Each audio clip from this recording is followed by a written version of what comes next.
The lesson of history is that you can't change something unless you got a solution, and if you got a solution, it better be a good one. So this burning, I would suspect that it costs more money and takes more energy to burn it than what you get out of it. I'm skeptical of the idea that you can power a plant with waste. If you really have to burn something at a high temperature, that takes a lot of energy. But secondly, do we, the problem with most waste incineration is that it's not a well-regulated industry, and there's an incentive for the people who burn waste to operate their plants at a low temperature to save money and all this kind of stuff. But then the problem is that all this stuff comes out of the chimney that you don't want coming out of the chimney. It's not burned to completion, and so they become massive sources of pollution. So is that going to happen if you try to implement a solution along those lines, or can we solve this problem? No, you're absolutely right. The energy generated by gasifying sludge only supplements a part of the energy required by a waste treatment plant.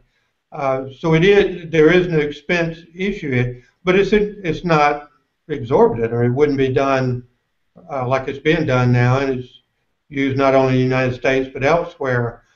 But I like your point here. For one thing, this gasification of sludge does not generate metabolites coming out in the smokestack like incineration. That's the decision the EPA made last year, is that this process cannot be classified as incineration, because incineration revolves around the issue of things that are coming out the smokestack.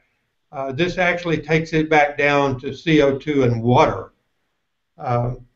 So that is my point here. When you look at the big picture of EPA and what EPA is doing, we've got a federal agency now that its scientists are totally controlled to support its policies. They've reached the point they're publishing fake data, and even when they admit the data fake, they will not withdraw it from the scientific literature.